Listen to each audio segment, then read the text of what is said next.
Well, we're picking up on that comment and some of the others, as you see in the front pages. Abuja has got this one.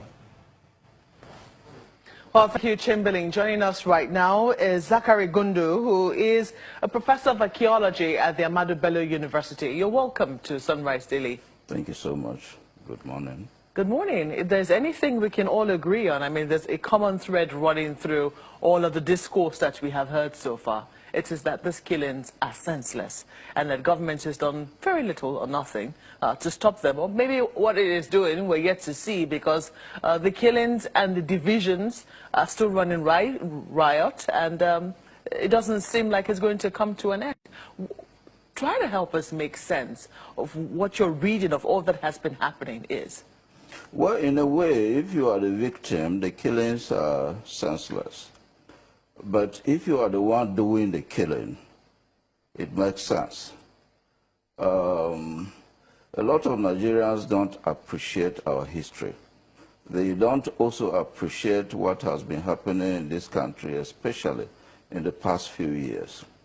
I believe that if people know history, they will know why the fulanis are doing this. If people know our recent history, they will know that there is an attempt to grab a lot of land from the people of this country for the Fulani of the whole world. For people who don't know, the Fulanis have their original homeland in Guinea. That is in Futajalon. And they had an outing from Guinea. From 1804, the outing in Nigeria was represented by the Usman and Fodio Jihad. It succeeded.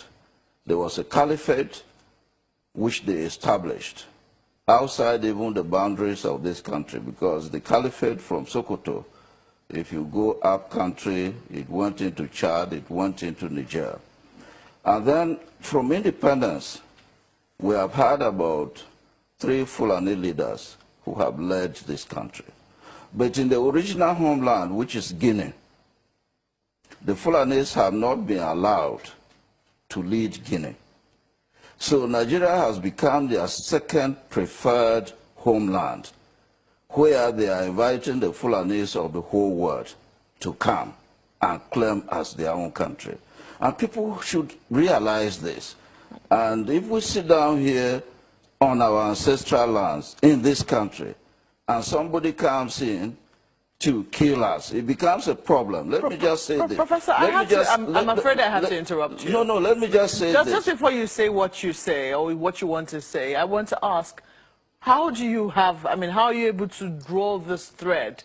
You have talked about history. Yes. We all know that before now, yes, we fought into tribal wars. Yes. I mean, there were conquests every now and then. The Benin Empire, for instance, was quite expansive. Yes. And it also, made its own conquests. Yet nobody has been able, whenever Ife Modake is fighting, nobody is talking about prehistorical or, pre-colonial wars to justify what is happening now. The Ife Modakakwe war is a local phenomenon. In Nigeria, what happened when the British people came in? Remember, the caliphate was a pre-colonial phenomenon, and it gave the Fulanis some privileges even over the Hausa states, because they manipulated Islam to take over the Hausa states. And it gave them some privileges over the Hausa states and other Nigerian groups which they used to raid as slaves. When the British people came in, people who know colonial history will know that they privileged them. They decided to divide and rule this country by privileging the Fulanis over other groups. So what happened is that the Fulanis moved with their privileges from the pre-colonial period into the colonial period. And now that we have independence, they are also moving with the privileges they had under the colonial government into independent Nigeria. And independent Nigeria is not a feudal system. Independent Nigeria cannot allow a group of people to come into this country from all over West Africa and claim this as their own country. What happened during colonialism was that the states we have presently became fixated in terms of their boundaries. My question is, how do you know that there is an invitation, as you put it, from local fulanis or Nigerian fulanis, as it were, to their counterparts in, say, Guinea? They have not hidden that. They have not hidden that. Remember, the governor of Kaduna State has agreed, has admitted that he used state funds in Kaduna to pay Fulani people from outside the country from coming to attack us. Remember that the government is now belatedly saying that the people who are responsible for this are foreign mercenaries.